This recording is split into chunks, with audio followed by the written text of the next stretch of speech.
আচ্ছা, আমরা নিজেদের শখ বা আনন্দের জন্য তো কত টাকাই খরচ করি, তাই না? কিন্তু একবারও কি ভেবে দেখেছি আমাদের বাবা-মায়ের ছোটখাটো প্রয়োজনগুলো নিয়ে আমরা কতটা ভাবি? আজকে যে গল্পটা নিয়ে কথা বলবো সেটা এমনই এক হৃদয়স্পর্শী গল্প।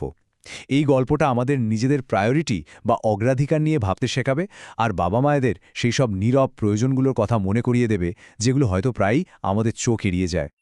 তো এই প্রশ্নটা দিয়েই শুরু করা যাক, কি বলেন? আমাদের প্রতিদিনের এই যে এত বিলাসিতা, এর তুলনায় একজন বাবা বা মায়ের প্রয়োজন আসলে ঠিক কতটা মূল্যবান? এই গল্পটা সত্যি বলতে আমাদের সবার জন্য একটা আয়নার মতো। মানে, প্রতিদিনের এই ছোট বড় বিলাসিতার ভিড়ে বাবা মায়ের সবচেয়ে জরুরি প্রয়োজনগুলো কি আমরা সত্যি সত্যি ভুলে যাচ্ছি? চলুন তাহলে গল্পটার একেবারে ভেতরে ঢোকা যাক। গল্পের শুরুতেই আমরা এমন একজন বৃদ্ধা মায়ের সাথে পরিচিত হই, যিনি নীরবে একটা রোজগার সংগ্রামের মধ্যে দিয়ে যাচ্ছিলেন। তার চোখের সামনেই তার চেনা পৃথিবীটা, মানে সবকিছু কেমন যেন ধীরে ধীরে ঝাপসা হয়ে আসছিল। একবার শুধু ভাবুন, প্রায় ৭ দিন ধরে তার চশমার কাঁচটা ভাঙা, একটা ডাঁটি ভেঙে গেছে যেটা তিনি সামান্য একটা সুতো দিয়ে কোনো মতে বেঁধে রেখেছেন। ওই ভাঙা চশমা দিয়েই তিনি দুনিয়াটা দেখছেন। আর এই ভাঙা চশমাটাই যেন তার ধৈর্যের আর নীরবে সবটা সহ্য করে নেওয়ার একটা প্রতীক হয়ে উঠেছিল। গল্পের একটা দৃশ্যে দেখা যায়, একদিন দুপুরে তিনি একটা ছেঁড়া শাড়ি সেলাই করতে বসেছেন।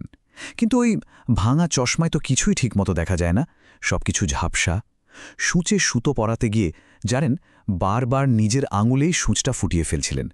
যন্ত্রণায় হয়তো কোকিয়ে উঠছিলেন, কিন্তু কাউকে কিচ্ছুটি বুঝতে দেননি। শেষমেশ আর না পেরে ছেলে পলাশ যখন অফিসে বেরোচ্ছে তখন মা তাকে ডাকলেন। খুব সাধারণ কিন্তু তার জন্য ভীষণ জরুরি একটা অনুরোধ করলেন। তার গলার স্বরে কোনো জোর ছিল না, কোনো অভিযোগও ছিল না, ছিল শুধু একটুখানি আকুতি। মায়ের এরকম একটা সাধারণ জরুরি অনুরোধের জবাবে ছেলে পলাশ কি করল জানেন? ঠিক এখান থেকেই গল্পটা একটা অন্য মোড় নেয়। পলাশের উত্তরেই ফুটে ওঠে একটা গভীর সংঘাতের ছবি। চলুন সেটাই এখন দেখি। পলাশ এক মুহূর্তও ভাবল না। জুতোর ফিতে বাঁধতে বাঁধতেই চরম বিরক্তি নিয়ে মাকে উত্তরটা দিল।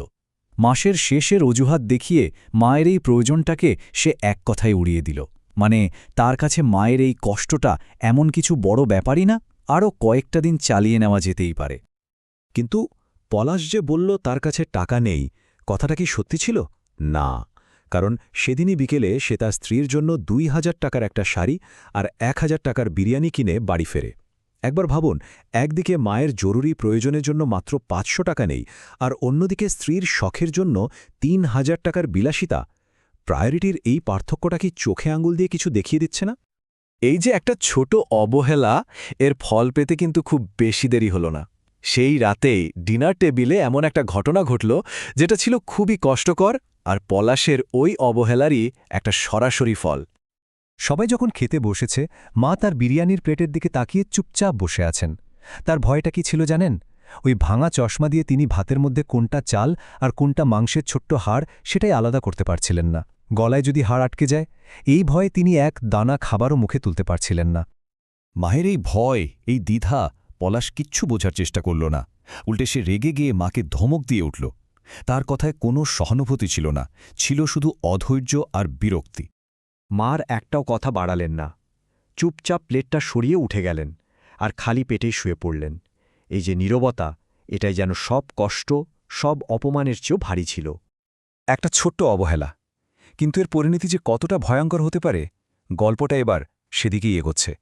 অবহেলার ফল যে কতটা মর্মান্তিক হতে পারে সেটা এবার একদম স্পষ্ট হয়ে উঠবে। পরদিন সকালের ঘটনা। পলাশ অফিসে যাওয়ার জন্য তৈরি হচ্ছে, ঠিক তখনই রান্নাঘরের দিক থেকে কিছু একটা সজোরে আছড়ে পড়ার বিকট একটা শব্দ। সবাই চমকে উঠল, ছুটে গেল সেদিকে। পলাশ ছুটে গিয়ে যা দেখল সেটার জন্য একদমই প্রস্তুত ছিল না। তার মা মেঝেতে পড়ে যন্ত্রণায় ছটফট করছেন। আসলে হয়েছে কি, ওই ভাঙা চশমার কারণে সিঁড়ির ধাপটা তিনি ঠিকমতো দেখতে পাননি, পা পিছলে পড়ে গেছেন। এমন একটা দুর্ঘটনা যা চাইলেই কিন্তু খুব সহজে এড়ানো যেত। ডাক্তার এসে মায়ের চিকিৎসা করলেন। তারপর পলাশকে যা বললেন সেটা শোনার মতো। তিনি ওকে তীব্রভাবে বকা দিলেন, আর শেষে যে প্রশ্নটা করলেন, আপনি কেমন ছেলে, এটা কোনো সাধারণ প্রশ্ন ছিল না, এটা ছিল পলাশের বিবেকের ওপর সজোরে একটা চড়। ডাক্তারের কথাগুলো পলাশের বুকে একেবারে ছুরির মতো গিয়ে বিঁধল। আর ঠিক সেই মুহূর্তে তার বোধোদয় হল। সে বুঝতে পারল আসল ভাঙা কাচটা তার মায়ের চশমায় ছিল না, ভাঙা কাচটা ছিল তার নিজের বিবেকের গভীরে। পলাশের মাথায় তখন শুধু একটাই চিন্তা ঘুরপাক খাচ্ছে। একদিকে স্ত্রীর শখের জন্য ৩,০০০ টাকা, আর অন্যদিকে মায়ের জীবনের জন্য জরুরি মাত্র ৫০০ টাকা সে দিতে পারেনি। তার শুধু একটা ভুল, একটা মাত্র ভুল সিদ্ধান্তের জন্য আজ তার মায়ের এই অবস্থা। অবশেষে অনুশোচনায় পুড়তে পুড়তে পলাশ মায়ের হাত দুটো ধরে একেবারে শিশুর মতো কেঁদে ফেলল, আর কান্নায় ভেজা গলায় সে বলল, মা, আমাকে ক্ষমা করে দাও, তোমার চশমা নয়, আসলে আমার বিবেকের চশমাটাই ভেঙে গিয়েছিল। আর এই এটাই হলো এই গল্পের মূল বার্তা। তাহলে এই পুরো গল্পটা থেকে আমরা ঠিক কী শিখলাম? প্রথমত, নিজেদের বিলাসিতা যেন কখনোই প্রিয়জনদের, বিশেষ করে বাবা মায়ের সবচেয়ে জরুরি প্রয়োজনগুলোকে ছাপিয়ে না যায়। আর দ্বিতীয়ত, তাদের ওই যে নীরব প্রয়োজনগুলো, সেগুলো আমাদেরকেই বুঝতে হবে, কারণ যারা একসময় আমাদের এত যত্ন করে বড় করেছেন, তাদের বৃদ্ধ বয়সে আমাদেরকেই তো তাদের সবচেয়ে বড় অবলম্বন হতে হবে। শেষ করার আগে এই প্রশ্নটা সবার জন্য রেখে যেতে চাই, পলাশের মতো আমরাও কি আমাদের নিজেদের জীবনের দৌড়ে, নিজেদের ব্যস্ততায় চারপাশের প্রিয় মানুষগুলোর জরুরি প্রয়োজনগুলো দেখতে ব্যর্থ হচ্ছি? এই গল্পটা কিন্তু শুধু পলাশের নয়, এটা আমাদের সবার জন্য একটা আয়না।